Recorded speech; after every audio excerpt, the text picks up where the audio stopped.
มาแล้วพี่น้องเดี๋ยวขึ้นรถกันเด้อบาดนี้เด้อบ่ฮู้ว่ารถเมล์สายใดเป็นคือรถเมล์สายนี้พี่น้องสังเกตเด้อเฮาพังเบิ่งเนาะเฮาคิดว่ามีคนแบบว่าพนักงานเว้าแท้จริงแล้วเป็นระบบบอกพี่น้องเวลาฮอดป้ายนะตรงข้ามซอยนักวิวัฒน์1บ่ฮู้ว่ารถเมล์สายอื่นเป็นบ่พี่น้องแต่ว่าสายนี้บอกได้เลยว่าเวลาเราขึ้นมานี่รับรองว่าบ่แบบว่าบ่เลยแบบว่าบ่นั่งเลยไอ้ป้ายไปสินะฮอดป้ายแล้วก็สิมีระบบบอกเราว่าฮอดไสซึ่งมันเป็นหยังที่แบบว่าสะดวกสบายเราบ่ต้องแบบรอถามไอ้พนักงานแล้วก็บ่ต้องแบบกังวลว่าเราสิลงแบบว่าเลยป้ายไปสินะบางทีเคยนั่งได้ลงแบบว่าเลยป้ายก็มีได้พี่น้องเนาะคือแบบเราก็เคยเป็นแบบสินะอันนี้คือแบบสะดวกสบายแฮงพี่น้อง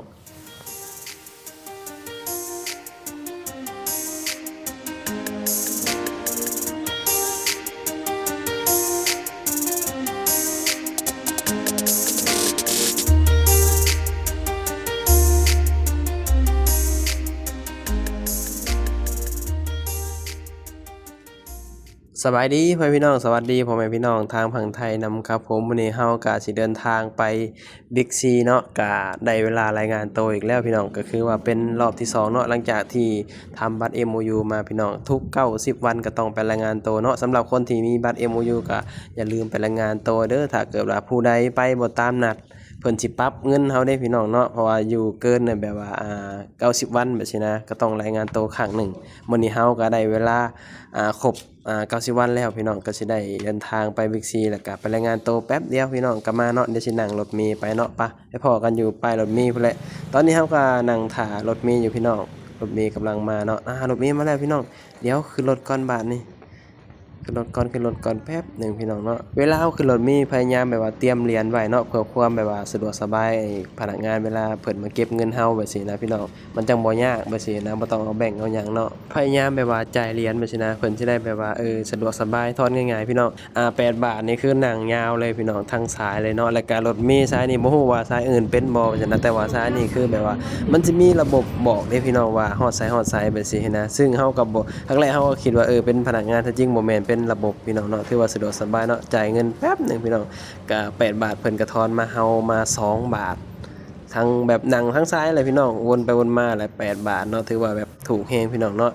คืออยากเขาเว้าว่ารถเมล์สายนี่คือแบบว่าสะดวกสบายพี่น้องเฮาสังเกตเบิ่งเฮาคิดว่าครั้งแรกมีพนักงานแบบว่าบอกว่าเวลาฮอดป้ายก็บอกนะแท้จริงแล้วมันเป็นระบบพี่น้องเนาะถือว่าแบบสะดวกแฮงเลยพี่น้องบ่แบบบ่ย้านเวลาเฮาแบบว่านั่งแล้วแบบว่าเลยป้ายเลยหยังสิลงผิดป้ายสินะพอมีระบบบอกสิเฮาเองเฮาก็เคยนั่งบางทีแบบว่า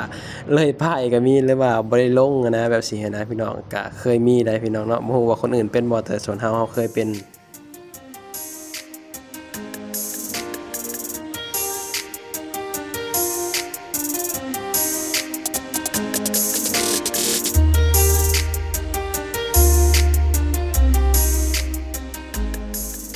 นั่งมาแป๊บเดียวก็ฮอด Big C เป็นที่เรียบร้อยเพราะว่าลาดพร้าว71จาก Big C นี่มันก็บ่ได้ไกลไปฉะนั้นนั่งรถมาแป๊บเดียวถือว่าสะดวกสบายแฮงพี่น้องบัดนี้เฮาก็สิได้เข้าไป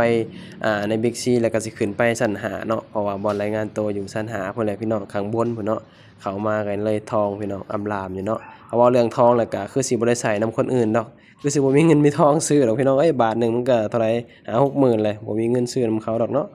ก็สิได้แต่เบิ่งหั่นแหละพี่น้องไปพ้อกันอยู่ชั้น5ตอนนี้เฮาก็ตัดภาพมาอยู่ที่ชั้น5เด้อนี่บรรยากาศโอ๊ยพี่น้องงามคักเลยนี่อันนี้เป็นโต๊ะเป็นตั้งที่เจ้าหน้าที่เพิ่นจัดไว้ให้เวลาแบบว่าคนมารายงานตัวไปซี้นะเมื่อก่อนมันคนหลายเด้เดี๋ยวนี้มันคนบ่ค่อยหลายอาจจะแบบเพิ่นเปิดหลายที่บ่รายงานตัวอันนี้เฮาบ่ฮู้เนาะแต่สมัยก่อนที่เฮามานี่บางทีก็ติดเที่ยงเด้พี่น้องแบบคนมันค่อนข้างที่จะหลายแบบซี้นะแต่ทุกมื้อนี้มันบ่ค่อยหลายเลยพี่น้องเฮาสิเข้าไป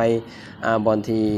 รายงานตัวพี่น้องแต่ว่าอาจจะบ่ได้ถ่ายให้เบิ่งเด้อเพราะว่ามันเป็นบ่อนที่เจ้าหน้าที่เพิ่นทำงานเนาะถ่ายบ่ได้เนาะเดี๋ยวถ่ายให้เบิ่งพี่น้องได้คิว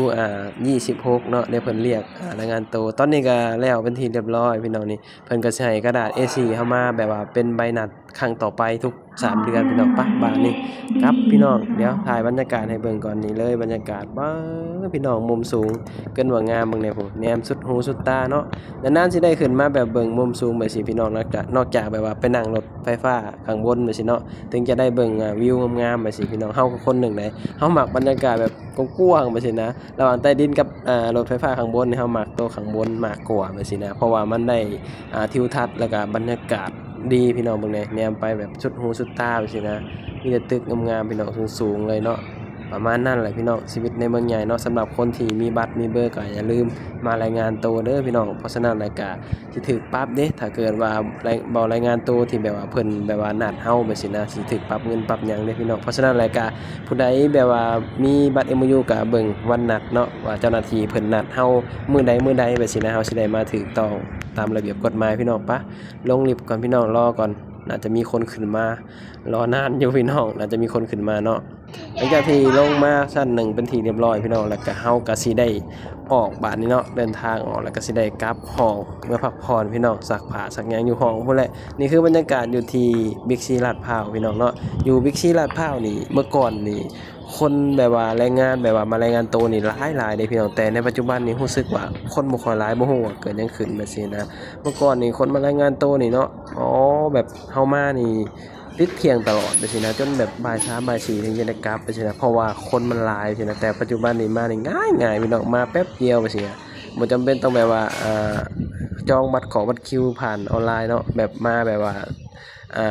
แบบบ่ต้องจองเลยถือว่าแบบมันสะดวกสบายแล้วตอนนี้พี่น้องอาจจะแบบมีหลายที่เนาะที่แบบคนไปอะนะมันก็เลยเฮ็ดให้แบบว่าคนบ่ค่อยหลายแล้วก็อาจจะมีแบบรายงานตัวออนไลน์นำแบบนี้นะส่วนเฮาบ่เคยรายงานตัวออนไลน์เลยส่วนหลายก็สิมารายงานแบบนี้เนาะออกมาจาก BC ปึ๊บเจอทันพ่อเลยพี่น้องไปบ้านนี่เตรียมตัวกลับหอพี่น้องเอ้ย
ขากลับมาก็ได้นั่งวินมอไซค์มาพี่น้องเพราะว่าตอนเฮาขามารถเมล์แบบผ่านพอดีไปซี้นะแล้วเฮา